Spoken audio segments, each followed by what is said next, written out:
akuntansi untuk PPh pasal 21. Oke, jadi PPh pasal 21 ini adalah salah satu jenis dari PPh pemotongan dan pemungutan, di mana dia kalau yang namanya pot-pot itu pasti ada pemotong dan ada subjek pajaknya, siapa yang dipotong gitu ya. Nah, pemotongnya siapa di sini? Pemotongnya itu kalau PPh pasal 21 pasti si pemberi penghasilan. Berarti kalau subjek pajaknya itu pasti si penerima penghasilan. Tapi siapa si penerima penghasilan yang dikenakan PPh pasal 21? Nah, PPh pasal 21 ini hanya bisa dikenakan atas orang pribadi. Ya, orang pribadi. Kemudian objeknya apa yang dikenakan PPh pasal 21? Nah, objeknya ya orang pribadi itu kan banyak ya, bisa menerima penghasilan berupa dari pekerjaan, dari jasa, dari dividen, dari bunga, royalti, hadiah, dan seterusnya.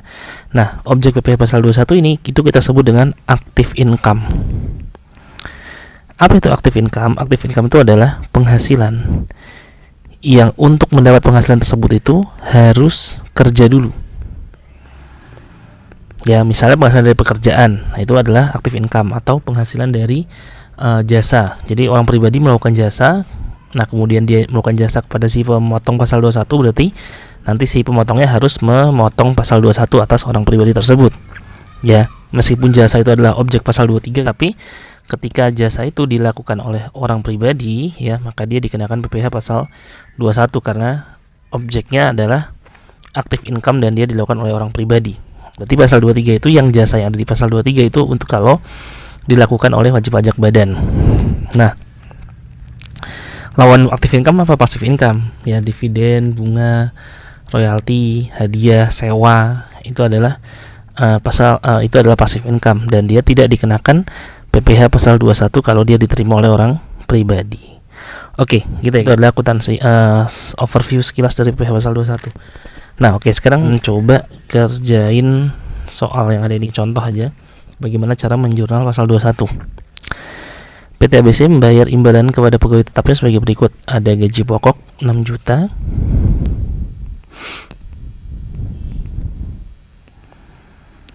Kita hitung dulu pasal 21 ya, tunjangan jabatan 1 juta, ini sebulan ya. Beras senilai, beras ini dia tidak masuk objek pajak ya. Di sini ada iuran asuransi kesehatan. Ya, beras ini kalau diberikan dalam bentuk beras itu berarti natura. Tapi kalau diberikan dalam bentuk uang, dia bisa jadi objek PPh pasal 21. Iuran asuransi kesehatan 150.000. Iuran pensiun di PT ABC ini nggak masuk ya. Selain itu, pegawai tetap juga membayar sendiri asuransi jiwa dan iuran pensiun. Oke. Nah, ini berarti penghasilan brutonya 7.140.000 dikurangi dengan biaya jabatan 5% dari penghasilan bruto ya, berarti 357.500, dan dikurangi dengan iuran pensiun yang dibayar sendiri 100.000, sehingga penghasilan itu sebulannya adalah 6.692.500. Berarti penghasilan itu setahun 80.310.000. Nah, kemudian dikurangi dengan PTKP ya. Ini PTKP yang enggak ada, taruhlah TK 0 misalnya. TK 0 berarti 54 juta. 26.310.000. Berarti PPh 21 setahun adalah 1.315.500. Tadi kali 5% ya.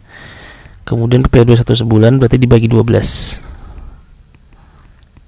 109.625. Nah, ini adalah PPh pasal 21 sebulan. Nah, sekarang jurnal yang harus dibuat gimana? Kita lihat di sini. Di sini ada beban gaji plus tunjangan lah ya.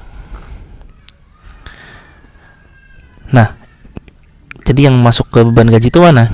Ya, tentu 6 juta, 1 juta ya. Dan beras ini masuk gak? Masuk ya harusnya ya. dia masuk ke beban gaji ya, atau ini hapus saja beban gaji. Jadi dia masuk nih, atau bisa kita pisahin deh, misalnya beban gaji di sini ada beban tunjangan, kalau misalnya dia bisa pisah ya. Nah beban beras itu juga masuk nih di sini ya, meskipun ini nanti ini secara akuntansi masukkan, tapi secara pajak dia tidak bisa dibebankan, berarti dia harus dikoreksi positif nanti ya, dia dikoreksi positif di PPh badannya, tetapi dia masuk di beban dulu, dia harus di jurnal dulu. Di sini ada 6 juta, di sini ada 7 juta, 1 juta, ada 150.000. Kemudian ada iuran asuransi kesehatan di PT ABC. Nah ini berarti beban asuransi 150.000. Ada beban pensiun 75.000. Nah ini ya. Nah ini di sisi debit. Nah kemudian sisi kredit itu ada apa aja? Nah tentu di sini kita lihat dulu. Ada yang pertama, ini kan ada asuransi, ada pensiun. Ini kan asuransi ini nanti akan dibayarkan perusahaan ke perusahaan perusahaan asuransi, dan beban pensiun akan dibayarkan kepada perusahaan iuran pensiun. Berarti di sini ada utang asuransi nih. Nah, tapi yang perlu diingat adalah utang asuransi di sini tidak hanya yang 150.000 ini aja, tetapi juga ada utang asuransi yang, nah ini kan ada asuransi jiwa dibayar oleh pegawai nih. Nah, ketika asuransi jiwa itu dibayar oleh pegawai, maka itu pada prakteknya dia itu dipotong juga dari penghasilan karyawan. Jadi nanti si perusahaan itu motong penghasilan tersebut dan dibayarkan ke kas negara.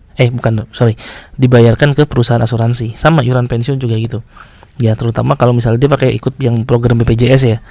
Nah, itu jadi gitu, kalau program BPJS tuh si karyawan itu nanti akan dipotong juga. Ya, meskipun di sini disebutkan ya dibayar sendiri oleh si pegawai, tapi mekanismenya adalah pemotongan. Jadi dari gajinya karyawan dipotong oleh si perusahaan, dan perusahaan tersebut akan memberikannya atau membayarkannya ke perusahaan asuransi atau perusahaan dana pensiun. Nah di sini berarti utang asuransinya adalah 150.000 ditambah dengan ini mana 70.000 ya. Berarti ada 220.000 di sini.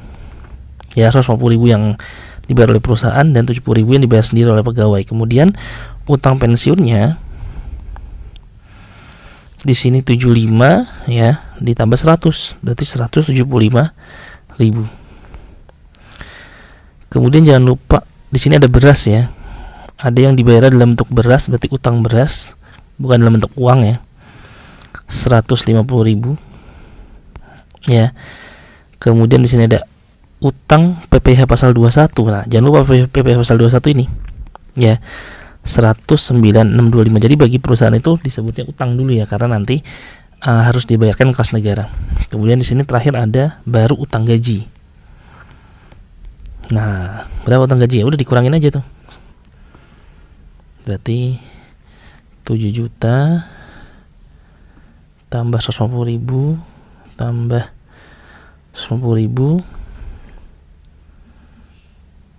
tambah 75.000 dikurangi 220.000 dikurangi 175.000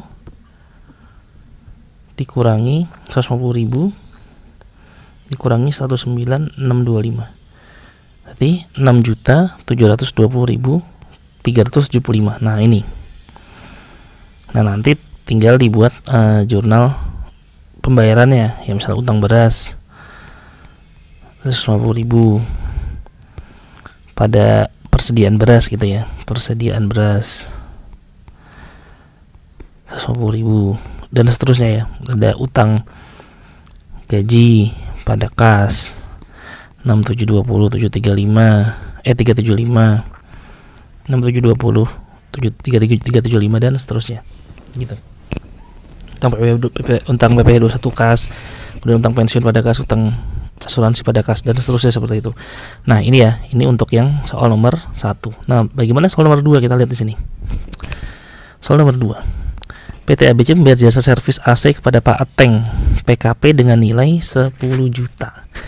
Nah ini jangan lupa nih, Pak Ateng adalah PKP berarti, dan ini adalah Pak Ateng OP PKP.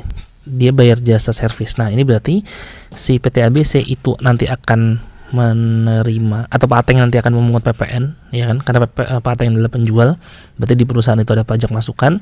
Dan tetapi PT ABC nanti dia harus memotong pasal 21 dari Pak Ateng, ya, karena di sini PT ABC adalah selaku pemberi penghasilan. Nah, bagaimana jurnal yang harus dibuat, kita lihat di sini. Jadi ada beban jasa, misalnya beban jasa ya 10 juta. Kemudian di sini jangan lupa ada pajak masukan ya, PPN pasti ada 10% ya, 1 juta. Kemudian di sini ada utang PPh pasal 21. Nah, berapa PPh pasal 21-nya nih? PPh pasal 21-nya adalah ini ya, ini imbalan kepada bukan pegawai yang tidak bersifat berkesinambungan, berarti 5% dikali 50% dikali 10 juta. Gitu ya. Nanti bisa dilihat lagi kenapa hitungannya seperti ini di video-video gue tentang tentang pasal 21 ya. 250.000. Nah, berarti sisanya adalah kas 11 seperti 10.750.000. Oke, sekarang yang nomor 3. Nomor 3 sama kayak sebelumnya, tapi bedanya di sini Pak Ujang bukan PKP ya. Berarti di sini ada beban jasa lagi. 5 juta. Pajak masukannya nggak ada ya karena Pak Ujang bukan PKP, berarti di sini ada utang PPh pasal 21. 5% dari 50% kali 5 juta 125.000. Berarti di sini ada 125.000. Di sini berarti ada kasnya 4.875.000. Nah, oke, berarti kira-kira ini terkait dengan akuntansi pajak untuk PPh pasal 21.